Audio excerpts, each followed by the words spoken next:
विकराल की सारी शक्तियां मिलने के बाद विकराल मायाकाल के पास जाने की बात करते हैं कि तभी अचानक विकराल के ऑफिस में कोई चिट्ठी आती है, जो कि उस चिट्ठी में गुरु सत्याचार की शिष्या रुद्राक्षिणी होती है और वह बताती है कि गुरु जी की हालत बहुत खराब है, उन्हें कभी भी कुछ भी हो सकता है, उन्हें सिर्फ तुम ही बचा सकते हो विकराल। तभी विकराल कहते हैं गुरु जी को इस हालत में छोड़कर मैं मायाकाल के पीछे नहीं जा सकता, और कहते हैं कहीं मैं लिली को बचाते बचाते मैं अपने गुरु जी को ना खो बैठूं। उसके बाद विकराल गुरु जी को बचाने के लिए अपनी कोई जादुई किताब निकालते हैं, जो कि विकराल उस किताब से कहते हैं कि गुरु सत्याचार की शक्तियाँ समाप्त हो गई हैं, कोई ऐसा उपाय बताओ जिससे उनकी शक्ति फिर से लौट आए। जो कि बताया जाता है कि विकराल यह है अश्वसिंहा मायावी घोड़ा, अगर तुम अपने गुरु जी को जान बचाना चाहते हो तो तुम्हें इसके बाल के टुकड़े को पीसकर अपने गुरु जी को खिलाना होगा, तब जाकर उनकी शक्तियाँ वापस आएंगी। और बताते हैं कि ये पूरे विश्व में सिर्फ एक ही ऐसा घोड़ा है और उसका पता किसी को भी नहीं मालूम है और ना किसी और को, उसे आज तक किसी भी इंसान ने नहीं देखा। अगर तुम उसे ढूंढ लोगे तो तुम पहले इंसान होगे विकराल। तभी विकराल सोचते हैं इस अश्वसिंह को मैं पूरी दुनिया में ढूंढूंगा कहाँ। तभी कैप्टन कहते हैं विकराल शायद मैं तुम्हें उसे ढूंढने में मदद कर सकता हूँ, और इसलिए कैप्टन विकराल को किसी जगह पर ले जाते हैं। वहाँ पहुँचने पर विकराल के पूछने पर कैप्टन बताते हैं डॉक्टर जिट्टा इस शहर के सबसे बड़े जियोलॉजिस्ट हैं, उन्होंने हर किस्म के जानवरों और परिंदों पर सालों से रिसर्च किया हुआ है, यकीनन उन्हें अश्वसिंह के बारे में जरूर मालूम होगा। वहाँ पर जाकर देखते हैं तो वहाँ पर सारा सामान बिखरा पड़ा होता है और वहाँ पर कोई नज़र भी नहीं आ रहा था। तभी अचानक विकराल को वहाँ पर किसी का होने का एहसास होता है। तभी विकराल धीरे धीरे करके आगे बढ़ते हैं कि अचानक कोई लड़की किसी हथियार से विकराल पर हमला करती है, लेकिन विकराल उसके हमले से बच जाते हैं। तभी वह लड़की कहती है अब क्या लेने के लिए आए हो, यहाँ से चले जाओ वरना मैं मार दूंगी। तभी विकराल कहते हैं मैं तो यहाँ डॉक्टर जिड्डा से मिलने के लिए आया हूँ। तभी वह कहती है झूठ मत बोलो, तुम उनके खजाने को पाने के लिए आए हो। तभी विकराल उसे समझाते हैं कि हम अश्वसिंह के बारे में जानने के लिए आए हैं। तभी वह लड़की कहती है अच्छा तो मुझे लगा कि तुम लोग उसी स्मगलर दाम जी के आदमी हो जिसने इस लैब की यह हालत कर दी है। और विकराल को यह भी पता चलता है कि डॉक्टर जिड्डा 2 साल पहले ही गुजर चुके होते हैं, लेकिन विकराल के लिए अश्वसिंह का पता करना बहुत ही जरूरी था। तभी वह बताती है कि अश्वसिंह के ठिकाने के बारे में डॉक्टर जिड्डा ने एक मैप में बनाया था, इस डर से कि कोई उसे ढूंढ न ले कि उन्होंने उसके 3 टुकड़े करके खौफगढ़ हवेली में 3 खुफिया जगह पर छुपा दिया है। लेकिन वह हवेली कोई आम हवेली नहीं थी, वहाँ पर खौफनाक भूत प्रेतों का साया होता है। तभी विकराल कहते हैं भूतों और प्रेतों की जाने जो चाल, मिलो मुझसे, मैं हूँ विकराल। क्योंकि विकराल को तो भूत प्रेतों को पकड़ना ही उनका काम होता है। उसके बाद विकराल को वह लड़की कोयल विकराल को उस हवेली के पास ले जाने के लिए तैयार हो जाती है कि तभी कैप्टन को कोई खत मिलता है, इसमें लिखा होता है वह डाकू कोयता भाग गया है। उसे पकड़ने के लिए कैप्टन वापस जाते हैं। उसके बाद विकराल, गबरू और कोयल उस हवेली की तरफ जाने के लिए निकल पड़ते हैं।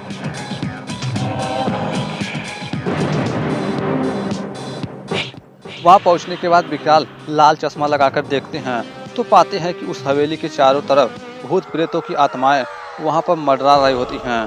तभी विकराल उन्हें अपने हथियार से उन्हें खत्म करके हवेली के अंदर प्रवेश करते हैं। अंदर जाने पर आवाज़ आती है विकराल क्यों आना चाहते हो अंदर, यहाँ तुम्हें सिवाय मौत के कुछ नहीं मिलेगा। लेकिन फिर भी विकराल हवेली के अंदर जाते हैं। अंदर तो विकराल पहुँच जाते हैं, लेकिन इतनी बड़ी हवेली में विकराल उस नक्शे को ढूंढते कैसे, जो कि इसमें विकराल की मदद कोयल के पिताजी के किताब करने वाली होती है, जो कि वह किताब बताता कि नक्शे का पहला टुकड़ा कहाँ है। तभी विकराल किताब को पढ़ते हैं, जो कि लिखा होता है समुंदर के तह में तुम पाओगे मुझे, पर पानी की एक बूंद भी मुझे न छुए। तभी विकराल सोचते हैं इस हवेली में समुंदर कहाँ से आ गया, समुंदर में है लेकिन पानी न छुए।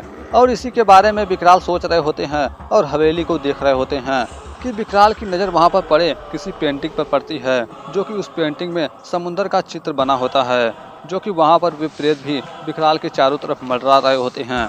तभी विकराल उस पेंटिंग को वहाँ से उठाते हैं तो पाते हैं कि पेंटिंग के पीछे का दीवार थोड़ा खाली होता है, जो कि उसी के अंदर वह नक्शे का पहला टुकड़ा होता है, जो कि वह नक्शा पेपर का नहीं बल्कि सोने का होता है। तभी विकराल की नज़र उस नक्शे के टुकड़े के ऊपर लिखे पहेली पर पड़ती है, जो कि लिखा होता है, सूरज के दिल में अटकती है मेरी जान, दीवारों के भी होते हैं कान। तभी विकराल सोचते हैं, देखो यहाँ पर कोई सूरज की तस्वीर तो नहीं है। उसके बाद विकराल और बाकी लोग सूरज वाले तस्वीर को ढूंढते हैं।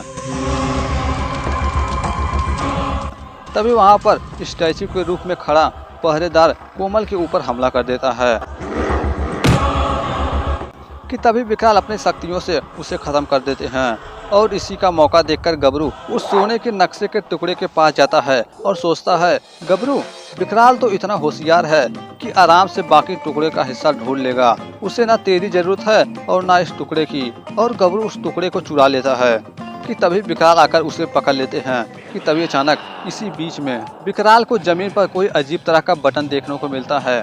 तभी विकराल जैसे ही बटन दबाते हैं कि वहां पर कोई खुफिया तिजोरी खुलती है। उसके बाद विकराल उस तिजोरी के पास जाते हैं कि अचानक वहां के प्रेत उस बटन को फिर से दबाकर उस तिजोरी को बंद कर देते हैं कि तभी गबरू दोबारा जाकर उस बटन को दबाता है और विकराल उस तिजोरी में हाथ डालकर उस नक्शे के टुकड़े को बाहर निकालने की कोशिश करते हैं कि तभी वे लोग देखते हैं कि विकराल का हाथ गायब हो जाता है। तभी विकराल बताते हैं, अरे कुछ नहीं हुआ है, यह तो जादुई चादर है। उसे ओढ़ते ही इंसान गायब हो जाता है। पुराने जमाने के लोग अक्सर इसे ऐसे ही जगह पर छुपाया करते थे। तभी विकराल उस चादर को गबरू को देते हैं कि तभी गबरू उस चादर को ओढ़कर बार बार गायब हो जा रहा था। उसके बाद विकराल को दूसरे नक्शे का टुकड़ा भी मिल जाता है, जिस पर तीसरे नक्शे के टुकड़े के बारे में लिखा होता है, आसमान से गिरा खजूर में अटका, ऊपर न नीचे बीच में लटका, यानी हवा में।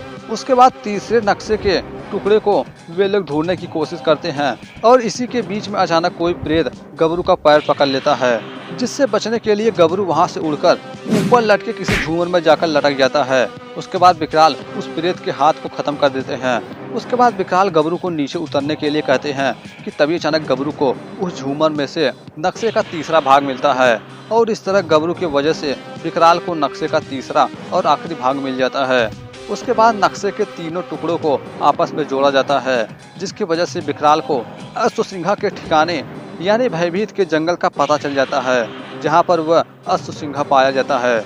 वहीं दूसरी तरफ मायाकाल के पास बजूका का भाई वहां पर आता है, जो कि मायाकाल विकराल के हमले से बचने के लिए बजूका को अपने सामने कर दिया था, जिससे वह मारा गया था। और इसी के बारे में उसका भाई पूछता है कि आप बताएं क्यों नहीं कि मेरा भाई बजूका कैसे मारा गया। तो मायाकाल बताता है कि उसे विकराल ने मारा, मैंने उसे बचाने की बहुत कोशिश की मगर बेचारा नहीं बच पाया। तभी बजूका का भाई विकराल से बदला लेने के लिए कहता है, तो मायाकाल कहता है, जरूर बदला लूंगा, लेकिन विकराल से इस वक्त बदला लेना इतना आसान नहीं है। विकराल के बच्चे ने अपनी शक्तियाँ बढ़ा ली है। तभी अचानक उस हवेली का प्रेत मायाकाल के पास आता है और वह मायाकाल को बताता है कि विकराल को अश्वसिंघा के बारे में मालूम चल चुका है, जो कि वह भयभीत के जंगल की तरफ गया है। इतना जानकर मायाकाल काफी गुस्सा होता है और कहता है, मैं मायाकाल उसे बचने नहीं दूंगा, वर्षों पुराना बदला चुकाना है अभी। उसके बाद वह अपने नए साथी ज्वालिका को बुलाता है, जो कि ज्वालिका आग का गोला होती है, जो कि उसके अंदर शैतानी आग होती है। ज्वालिका एक ऐसी आग होती है जो बुझती नहीं है और वो अपने सामने वाले को जलाकर राख कर देती है। और मायाकाल उसे हुक्म देता है कि तुम भयभीत के जंगल में जाकर उस विकराल के बच्चे को जलाकर राख कर दो। उसके बाद ज्वालिका भयभीत के जंगल की तरफ जाने के लिए निकल पड़ती है। वहीं दूसरी तरफ विकराल, कोमल और गबरू भयभीत की जंगल की तरफ जा रहे होते हैं और जाते जाते कोमल बताती है, मैंने अपने पापा से बहुत सीखा है, अगर अश्वसिंघा को ढूंढना है तो इसी जंगल में, क्योंकि नीली घास हमें यहीं पर मिलेगी, क्योंकि नीली घास ही उस घोड़े की खुराक है। उसके बाद वे कुछ ही समय में नीले घास के पास पहुंच जाते हैं। अब उन्हें अश्वसिंघा के आने का इंतजार होता है कि तभी अचानक उनके सामने ज्वालिका आती है और आते ही अचानक वह विकराल और उनके साथी पर हमला करने लगती है और विकराल के हथियार का भी उस पर कोई असर नहीं हो रहा था। तभी गबरू उससे बचने के लिए उस अदृश्य होने वाले चादर को ओढ़कर वहां से छुप जाता है। तभी विकराल उसके आग से बचने के लिए ज्वालिका के मुंह पर कोई रुमाल फेंक देते हैं और इसी के साथ विकराल उस पर वार करके उसे अपने जादुई शीशी में कैद कर लेते हैं। सब कुछ सही होने के बाद गबरू बाहर आ जाता है। वहीं दूसरी तरफ ये सब देखकर मायाकाल काफी गुस्सा होता है और कहता है, तुमने मेरे ज्वालिका को भी मार दिया, कब तक बचते रहोगे तुम मेरे प्रेतों से। तभी बजूका का भाई कहता है, मालिक कहीं विकराल इस लिली को बचाने के लिए यहाँ पर न आ जाए। तभी मायाकाल कहता है, अगर वह यहाँ आया तो मैं सारी दुनिया में फैला दूंगा पाप, क्योंकि मैं हूँ प्रेतों का बाप। वहीं दूसरी तरफ विकराल इंतजार कर रहे होते हैं कि वहाँ पर अश्वसिंघा आता है। वहाँ आने के बाद अश्वसिंघा नीली घास को खाने लगता है कि तभी विकराल उसके पास जाते हैं और इस बात का भी ध्यान रखते हैं कि कहीं वह डर न जाए। कि तभी अचानक वहाँ पर कैप्टन आते हैं और विकराल से बताते हैं कि डाकू कोयता भागकर इसी जंगल की तरफ कहीं आकर छुप गया है और इत्तेफाक देखो तुम भी यहीं पर हमें मिल गए। उसके बाद कैप्टन उस घोड़े अश्वसिंघा से बात करते हैं और उन्हें समझाते हैं कि विकराल को तुम्हारे बालों की जरूरत क्यों है। उसके बाद विकराल अश्वसिंघा के बालों को थोड़ा सा काट लेते हैं और उसके बाद अश्वसिंघा वहाँ से चला जाता है। उसके बाद विकराल अश्वसिंघा के बाल को लेकर गुरु सत्याचार्य के पास जाते हैं और उन बालों को उनकी शिष्या को कूट कर लाने के लिए कहते हैं। उसके बाद विकराल अपने गुरुजी के पास जाते हैं और उन्हें कहते हैं कि आप चिंता मत कीजिए, आप ठीक हो जाएंगे। उसके बाद उस बालों की औषधि को बनाकर लाया जाता है और गुरुजी को खिलाया जाता है।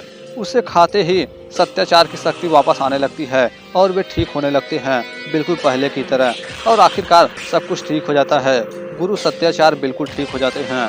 उसके बाद विकराल के गुरुजी विकराल को अपना अधूरा काम करने के लिए भेजते हैं, लिली को बचाने के लिए।